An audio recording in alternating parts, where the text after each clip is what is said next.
तो बच्चों मैंने सबसे पहली किताब स्टार्ट की थी ट्रिग्नोमेट्री। ट्रिग्नोमेट्री में इंट्रोडक्शन है कॉम्प्लेक्स नंबर का, जो सिलेबस में नहीं है, लेकिन हमें उसके बिना आगे नहीं बढ़ सकते हैं। पूरा ट्रिग्नोमेट्री कॉम्प्लेक्स नंबर पर आधारित है, तो हम लोगों को ट्रिग्नोमेट्री में कॉम्प्लेक्स नंबर पढ़ना पड़ेगा। तो आप लोग सब लोग एक हेडिंग डालेंगे कॉम्प्लेक्स नंबर। हेडिंग क्या डालेंगे? Complex number. सोनू को कौन करो, उसका लग जाएगा complex number.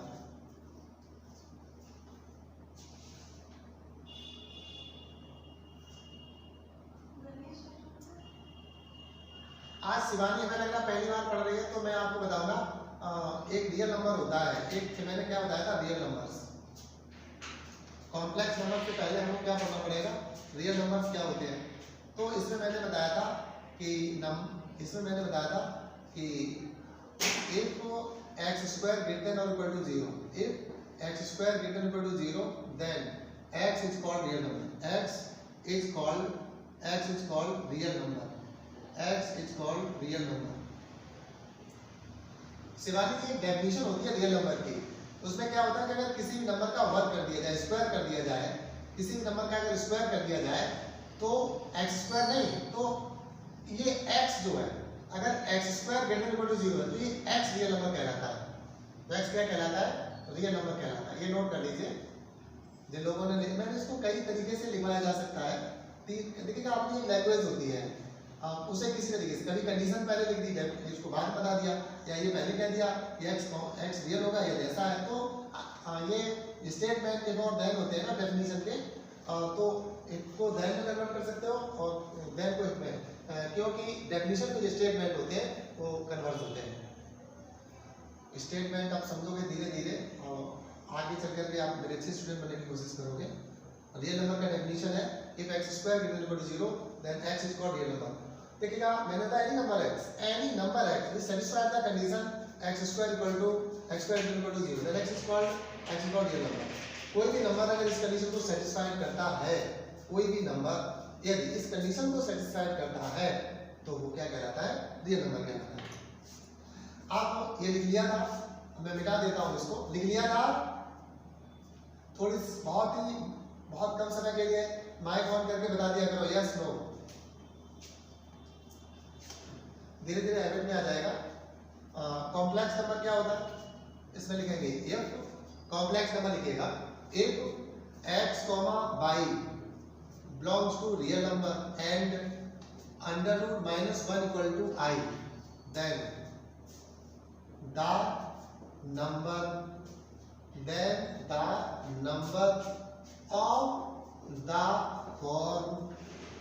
the form x plus iy is called real number. वो complex number is called complex number is called complex number. तो देखिएगा आप आज 3 स्टूडेंट हैं, 2 स्टूडेंट आज क्लास मिस कर गए, तो मैं कहूँगा ये समझिएगा। देखिएगा बिना डेफिनेशन के कभी मैथ मत पढ़ना, बिना डेफिनेशन के कोई सब्जेक्ट मत पढ़ना। डेफिनेशन जब तक किसी चीज़ का ना सीख लें तब तक आगे मत पढ़ना। क्यों? क्योंकि डेफिनेशन एक बेस होता है जिस पर पूरा जो है टॉपिक, पूरा चैप्टर और पूरा किताब लिखा हुआ होता है।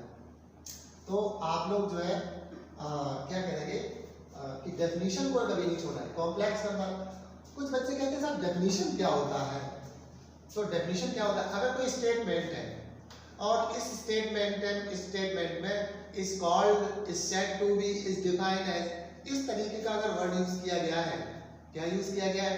सेंटेंस आप जानते होंगे, और वो सेंटेंस में is called, is said to be and is defined as, अगर इन तीनों में से कोई भी वर्ड यूज किया गया है, दैट इज वो स्टेटमेंट जो है डेफिनेशन होता है।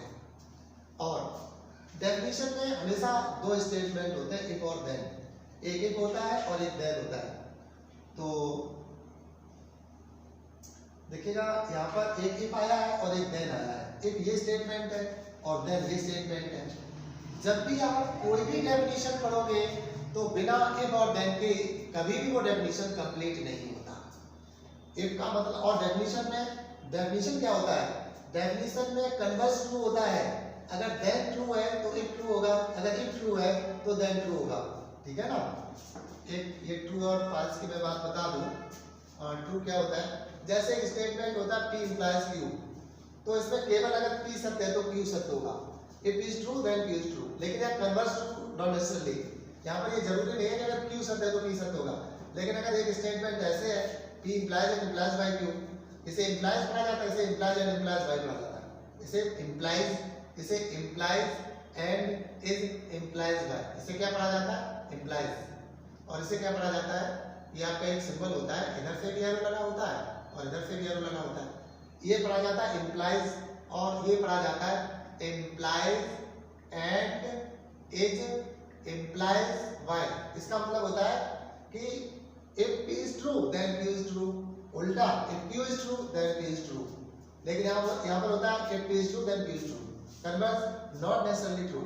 यहाँ पर आवश्यक नहीं है, यहाँ पर आवश्यक नहीं है कि अगर Q सत्य है तो P सत्य होगा, लेकिन यहाँ पर आवश्यक है कि अगर P सत्य है तो Q सत्य होगा और अगर Q सत्य है तो P सत्य होगा।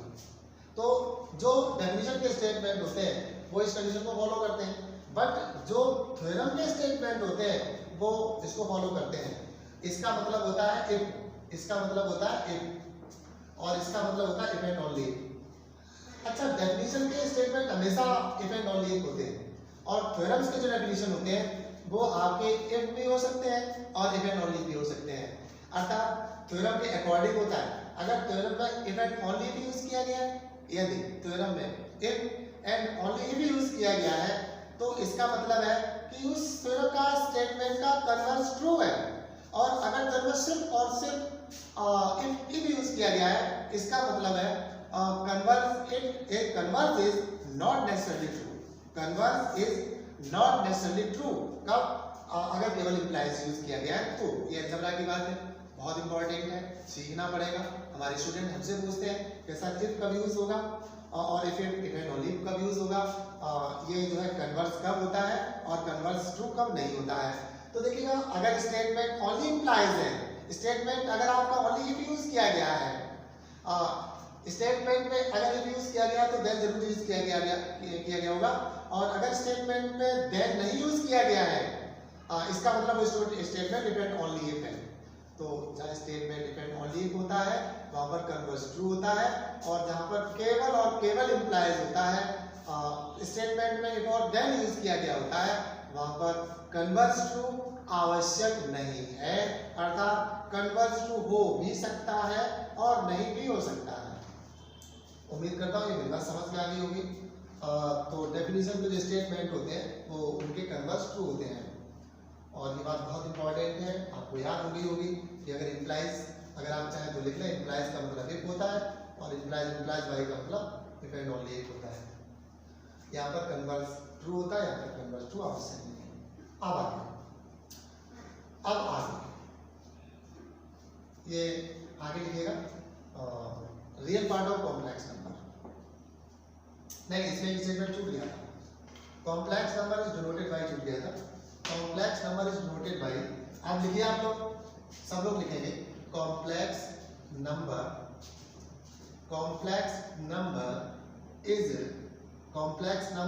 Is denoted by z,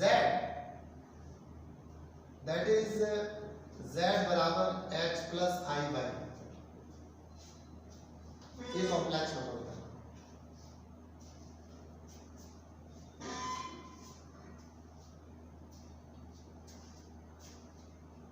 Sonu का फोन नहीं लग पाए, मोनू अपना माइक ऑन करिएगा और मुझे बताइएगा क्या आप ऐड हैं, ज्वाइन कर दिया है मोनू जी? माइक ऑन है? ठीक है, मैं जो बता रहा हूँ उसमें कुछ छूट तो नहीं गया? अभी हुआ है।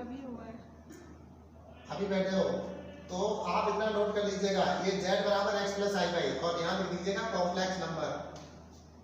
और एक एक बात मेरी ध्यानपूर्वक सुनोगे, अगर कुछ भी छोड़ोगे ना तो दिक्कत आ जाएगी आपको। z बराबर x प्लस आई बाई, और अलर्ट कहाँ करिएगा, मीन्स आपको एक जैसे ही मैसेज भेजा जाएगा कि क्लास कितने बजे स्टार्ट होगी, और उसके बाद लिंक भेजा जाएगा, और अलर्ट, मतलब आप 1 भी मिनट लेट मत हुआ करिए, ठीक है। पंचुअलिटी मस्ट होती है।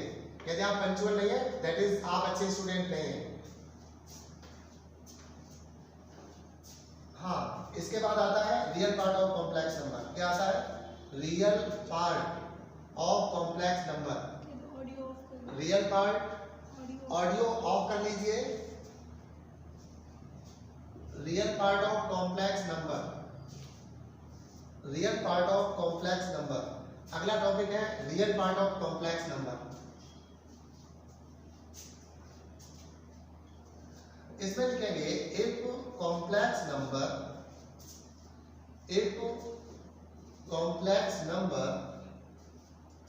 z बराबर x plus i y, then x is called real part of z। x is called real part of z।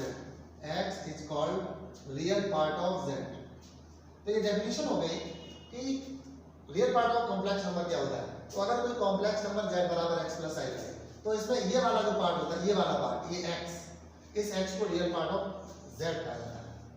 तो ये डेफिनेशन है क्या, कोई भी नंबर अगर आपका x प्लस z और x प्लस आई वाई है, तो इस x को रियल पार्ट कहा जाता है। And it is denoted by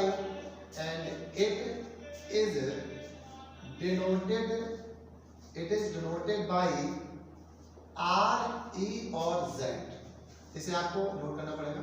देखिएगा मैं Z सिंबल, मेरा Z सिंबल जो है हमेशा जनरली यही बनता है, मैं यही बनाता हूँ। जैसे कभी कभी 2 बना देते हैं ऐसे, तो 2 और Z भी ऐसे बना तो अंतर नहीं लगता, इसलिए मैं Z हमेशा इधर बीच से काट देता हूँ। ये Z का रिप्रेजेंटेशन है। दैट इज करके लिखेंगे, अर्थात रियल Z, ये Z को ब्रैकेट में बंद किया जाता है, Z को ब्रैकेट में बंद करते हैं, रियल Z बराबर x। तो बच्चों देखिएगा क्या है यहाँ पर, अगर आपका जो है रियल Z बराबर x प्लस आई वाई है, तो जो x होता है वो रियल पार्ट ऑफ Z कहलाता है। और ये जो पढ़ा जाता है, इसको क्या पढ़ते हैं? Real part of Z। ये शॉर्टकट होता है, पूरा पढ़ने में थोड़ा दिक्कत होती है, तो REZ लिखते हैं, पूरा लिखोगे रियल पार्ट ऑफ, तो ये सिंबल है रियल पार्ट ऑफ Z का। अर्थात z बराबर x प्लस आई वाई। देखिए इंप्लाइज एंड इंप्लाइज y में बता दो, implies and implies y, real z बराबर x। अगर ये इसको अगर रियल z x है, तो यहाँ पर z में x लिया है।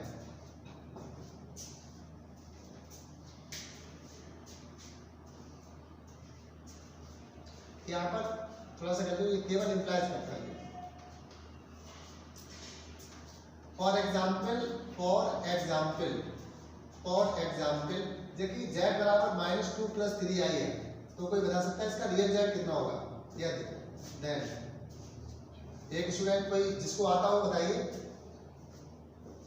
वेरी गुड, -2 बच्चे, बहुत अच्छे बच्चे जुड़े हैं। इसमें जो ये होता है वो रियल पार्ट होता है, और आई का जो कोएफिशिएंट होता है वो इमेजिनरी पार्ट। अभी बताया नहीं तो बताएंगे। तो ये यही होता है कि अगर z और x प्लस आई है, ये वाला पार्ट जो रियल होता है। नेक्स्ट टॉपिक है imaginary part of complex number. Imaginary part of complex number, अगला टॉपिक आप लिखेंगे सभी लोग, imaginary part of complex number, imaginary part of complex number. अब आता है इमेजिनरी पार्ट, सभी लोग लिखेंगे imaginary part of complex number.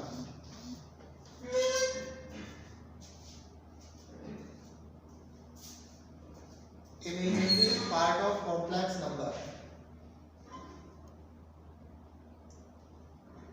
इसमें लिखेंगे यदि z बराबर x plus i y, then y is called, i नहीं किया जाता, कुछ बच्चे क्या कह देते हैं, आई वाई लिख देते, कहते हैं आई वाई इसका लिमिट, गलत, आई का कोएफिशिएंट लिखा जाता है हमेशा। Then y is called imaginary part.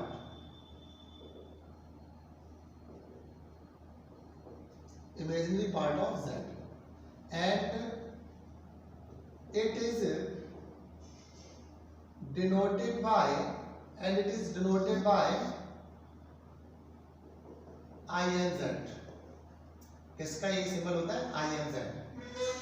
That is I am Z बराबर वाई। तो यहाँ पर जो इमेजिनरी पार्ट होता है वो वाई होता है। इमेजिनरी पार्ट क्या होता है? वाई होता है। फॉर एग्जाम्पल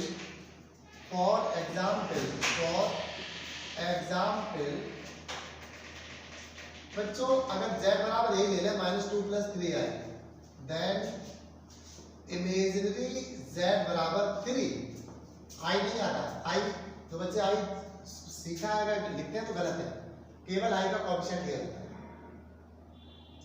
बात समझ में आई होगी?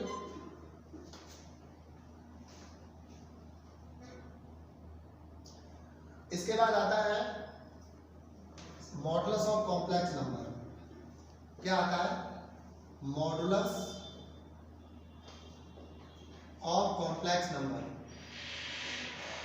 Modulus of complex number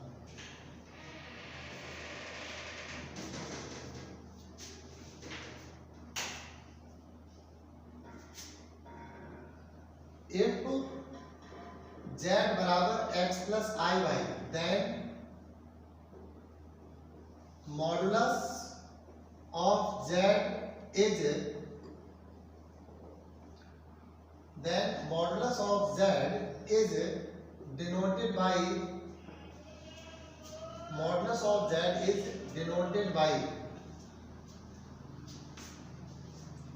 then modulus of z is denoted by, ये इसका सिंबल होता है, and it is defined as modulus of z बराबर √x² + y²। तो बच्चों ये क्या होता है?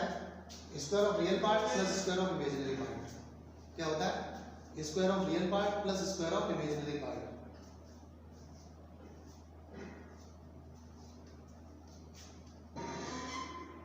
क्या होता है आगे मैं बताता हूँ। फॉर एग्जाम्पल देखिएगा इसका। फॉर एग्जाम्पल यदि z बराबर मैंने कुछ भी लिख लिया, जैसे मान लेते हैं 5 + 10i लिख लिया, 5 + 10i।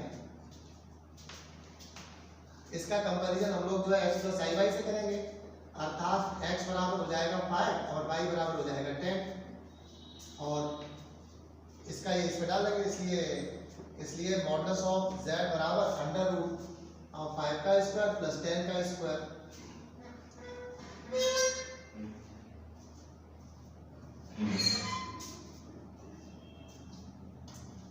और this implies that modulus of z बराबर √25 + 100 बराबर √125।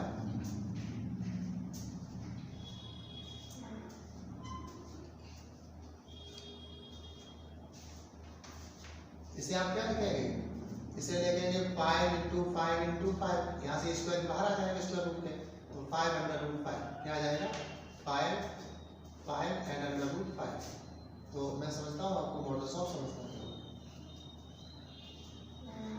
इसके बाद होता है कंजुगेट, ये देख लो। उसके बाद अगला टॉपिक है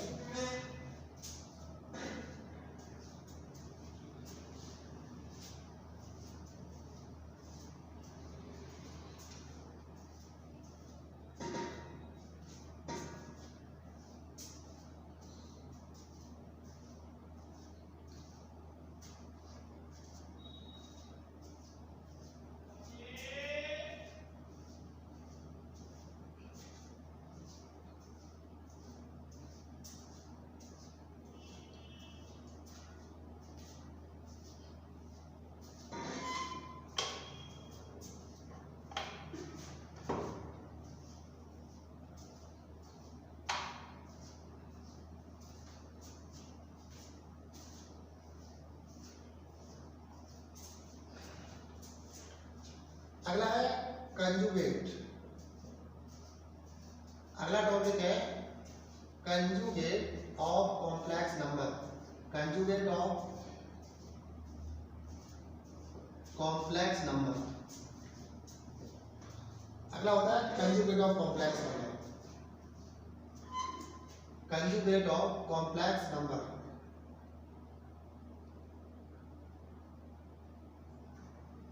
इसमें लिखेंगे इफ z बराबर x plus i y is complex number, ये कोई कॉम्प्लेक्स नंबर है, is complex number, then conjugate of z, then conjugate of z is denoted by z bar, denoted by z bar.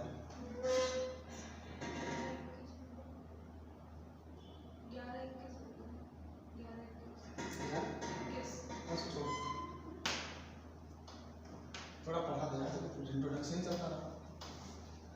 And it is defined as, it is defined as, and it is defined as z bar बराबर x minus आई Y. तो बच्चों conjugate में सिर्फ और सिर्फ क्या होता है, i का साइन चेंज हो जाता है. फॉर एग्जाम्पल जैसे z बराबर माइनस टू प्लस थ्री आई, देन z बार बराबर क्या होगा, z बार, ये तो चेंज नहीं होगा और ये चेंज हो जाएगा माइनस का थ्री आई. नंबर, ये पहला एग्जाम्पल था. दूसरा एग्जाम्पल, यदि z बराबर x प्लस वन और प्लस आई टू आई कर दो, टू आई, देन z बार बराबर, देन z बार. देखिए कुछ बच्चे ये भी साइन चेंज करते, ये भी साइन चेंज करते हैं, बट ये तो पूरा रियल पार्ट है. x प्लस वन चेंज नहीं होगा, i का साइन चेंज हो जाएगा. यहाँ प्लस है तो माइनस टू आई आ जाएगा. उम्मीद करता हूँ ये बात समझ में आ गई होगी.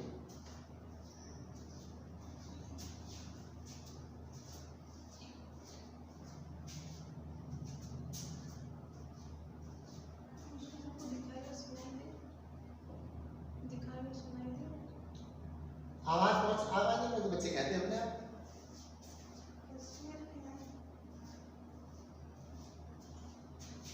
इसके बाद आता है amplitude of complex number.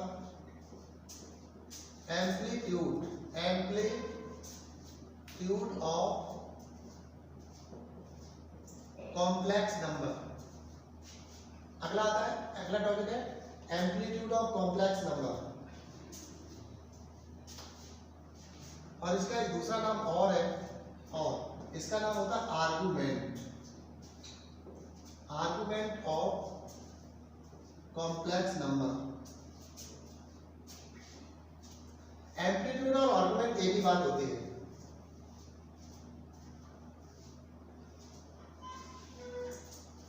Amplitude of complex number और दूसरा नाम इसका आर्गुमेंट ऑफ कॉम्प्लेक्स नंबर.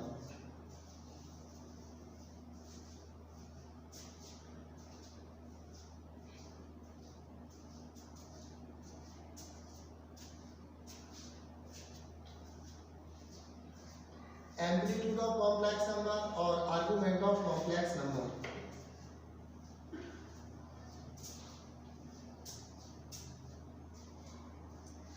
देखिए आप लोग एम्पलीट्यूड में इफ z बराबर x plus i y is a complex number, is a complex number.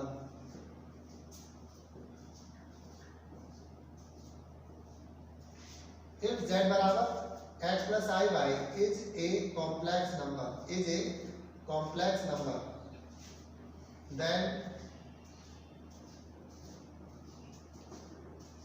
amplitude of z is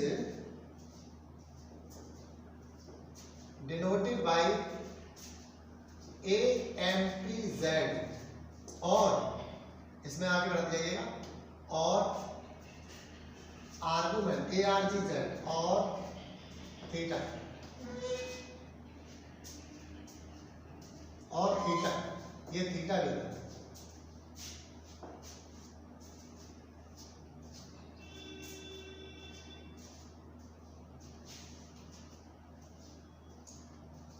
And it is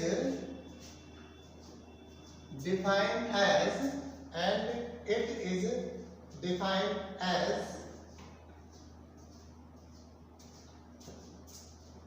amplitude z बराबर आर्क जेड बराबर थीटा बराबर tan inverse by upon x, ये amplitude कहलाता है।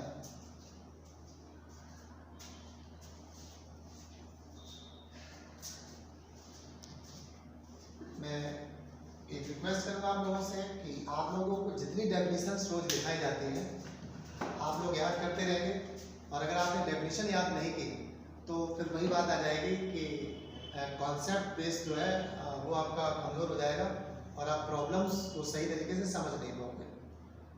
जो student जो questions के जो वर्ड्स होते हैं, वर्ड जो यूज़ किए जाते हैं वो हमेशा डेफिनेशन के वर्ड होते हैं। अगर स्टूडेंट जो है डेफिनेशन पढ़ लेता है तो वो वर्ड प्रॉब्लम को बड़े आसानी से हैंडल कर लेता है। क्यों? क्योंकि उसे सारी डेफिनेशन याद होती है, वर्ड का मतलब समझ में आता है, अर्थात प्रॉब्लम सॉल्व हो जाती है। तो मेरे वो सबसे बेस्ट स्टूडेंट होंगे जो डेफिनेशन याद करेंगे।